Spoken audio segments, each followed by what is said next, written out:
My dear friends and viewers, let's talk about the subject is the quirkiest and fascinating facts about world of espionage, unimaginable things and methods to gather information from the enemies, competitors, rivals, and so on. Of course, in a more relaxed way. First, pigeon spies. Well, this is back in the World War I and World War II. Yes, pigeons were used as a spy method and to carry crucial messages across the enemy lines. But more of that. CIA trained pigeons to carry small tiny cameras which were programmed or winded to take aerial photographs of the enemy territory. And those pigeons, they were called, guess how? Pigeon photographers. Very distinctive. Yeah. Next, so the spy cat experiment. Spy cat experiment. Or let's say acoustic kitty. Acoustic kitty. In the 1960s, the CIA spent millions of dollars on a program called Acoustic Kitty, where they tried to implant listening devices in cats to spy on Soviets and then drop the cats on the Soviet territory and in this way to gather precious information. Poor cats. Well, the mission or the program was doomed, failed, when the cat got run over by a car just a few minutes after being dropped on the Soviet territory. Poor cat, like I said.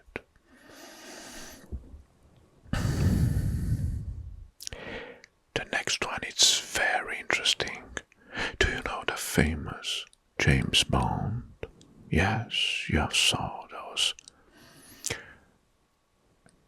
interesting, intricate movies with the mighty spy hero. Well, the code number 007 was real. Now, take this one. Ian Fleming, the creator of James Bond, didn't just make up the famous 007 or 007 code number. During the World War II, British naval intelligence used the prefix 00 for their top secret agents with the license to kill and assassinate high-rank enemies. Fleming himself worked as an assistant for the naval intelligence back then, so this is a quite nice explanation why they use 007 as a number, so it's referred as a code, a license in the World War II for those who were able to kill and assassinate. Nice. Operation Mincemeat, or the dead man who fooled Hitler. In 1943, British intelligence tricked Nazi by planting fake invasion plans on the body of a dead man, dressing him as a British officer and letting his body wash and float ashore in Spain. This misled the Germans about alien invasion in Sicily. Quite clever, right? Well, this worked only one time because back then, second time the Nazis were aware of that. Well, next. So this one is alright. The dead drop spike. Dead drop spike. What is this? Well, this is not a code name.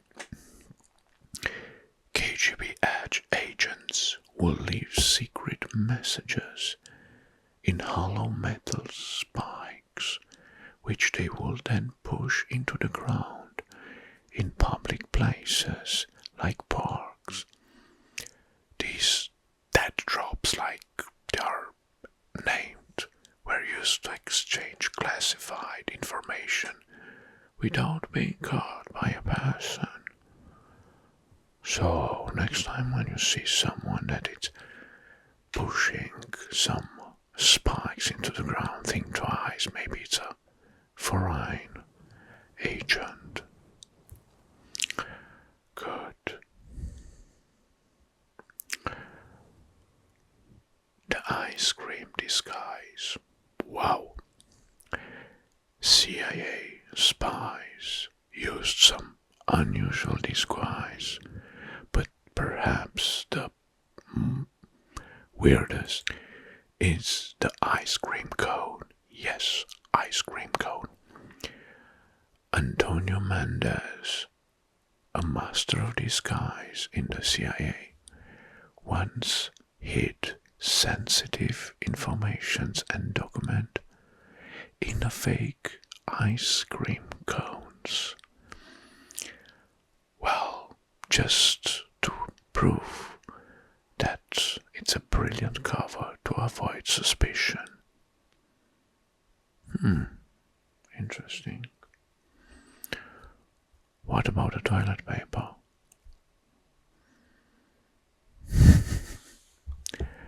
Next, lipstick guns. So, what is a lipstick gun? The KGB, the famous Soviet agency, spy agency, designed a deadly lipstick called the Kiss of Death. Kiss of Death. Well, it looked like an ordinary lipstick tube, right? But it was a concealed pistol inside. Well, not a pistol like we are knowing, but when it been activated with a trigger, it fired just a single 4.5 millimeters bullet, making it one of the smallest concealed weapons ever made. Right.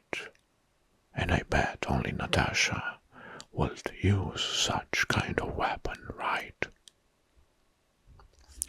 A lipstick gun. So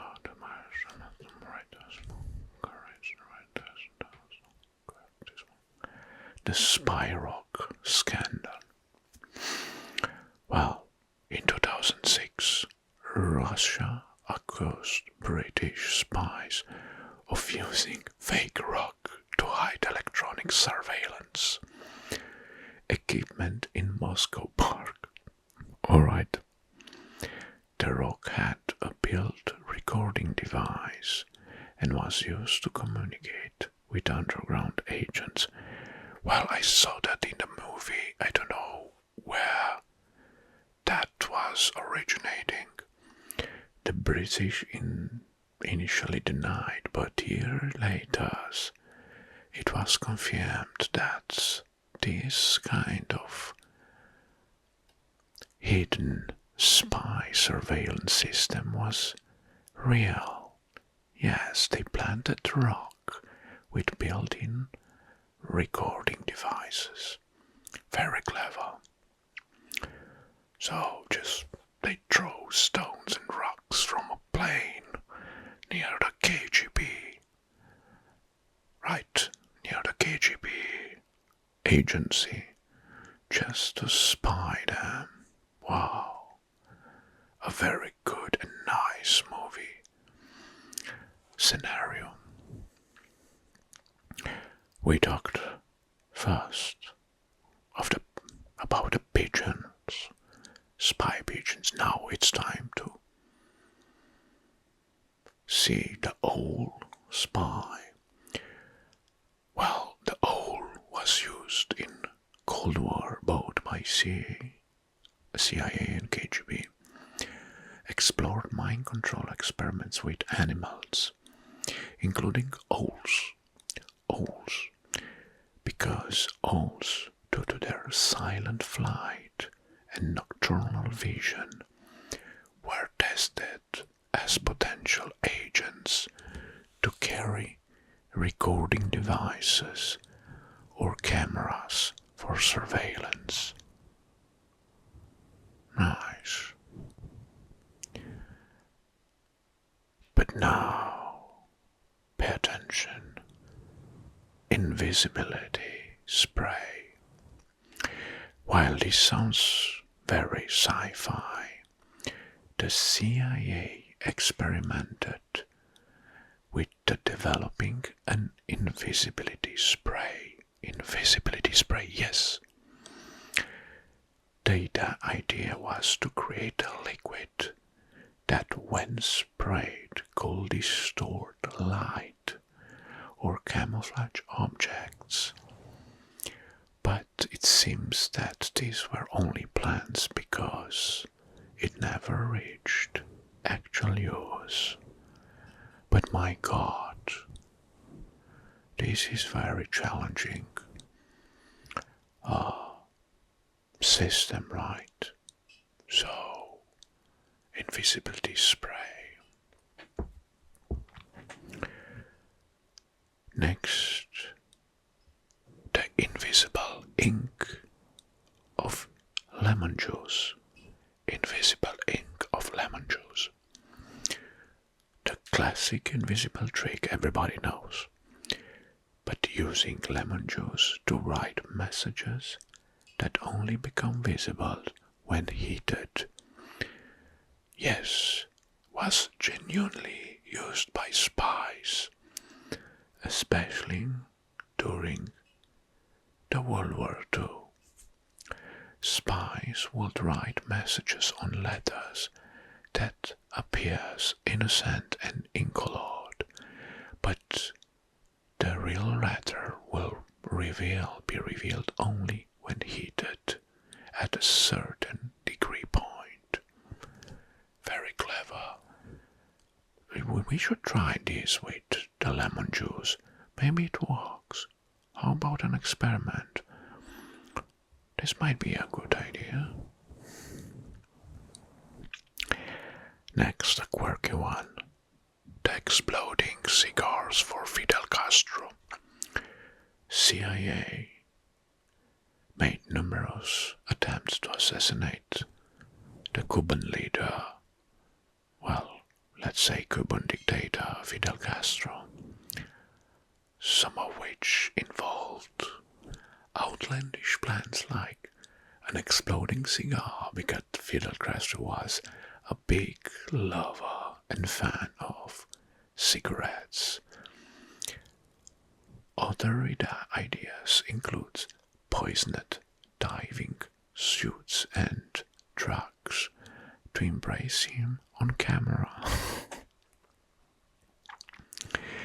Madness, this is madness. In the 1960s, the KGB developed a tiny little camera, so small that was hidden in a shoe. Spies would walk past their targets and snap photos by pressing the heel in a certain angle. That will trigger a hidden button in the shoe sole. Right. Sounds very as James Bond, right? Well, I love these James Bond movies and his gadgets.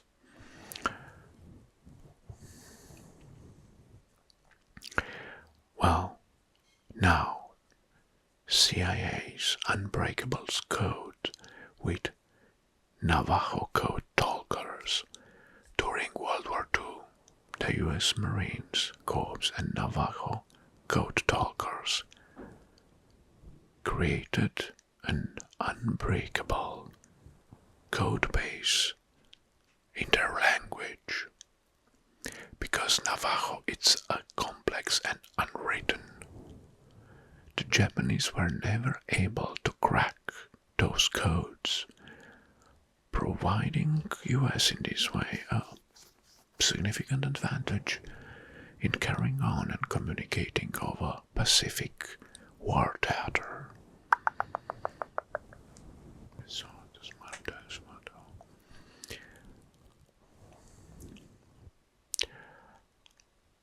Spy gadgets in everyday items, for example, these were the most common. MI6, the British Intelligence Service, and the CIA both used gadgets hidden in everyday objects, like wristwatches. You have saw maybe in James Bond wristwatches that explodes and have different kinds of weapons like laser beams and so on. Or pens or lighters, everything could be used as a weapon in James Bond movies. But one famous example was the poison-tipped umbrella, which was later used to assassinate spies. It was used in 1978, the poison-tipped umbrella, in assassination of the Bulgarian dissident Georgy Markov. Yes, that tippet was poisoned with some radioactive material, I think, if I remember correctly. Right. Next, the last one, spy coins. Yes, money. They had been also used as spy gadgets. Hollow coins were once used to hide microfilms and secret messages. In one instance, during the Cold War, a hollow nickel with a microfilm was accidentally given to a paper boy in the US. He discovered the secret when he dropped it and it split open. Oh my god. I think this was an interesting ASMR session, right? But what we can learn about from this lesson, is that how creative and bizarre the world of espionage was a few decades ago, with spies constantly trying to outwit each other with unusual methods and gadgets. So, long live James Bond series. Thank you very much for watching, and until next time, of course, I wish you all the best. Bye bye. Something like that.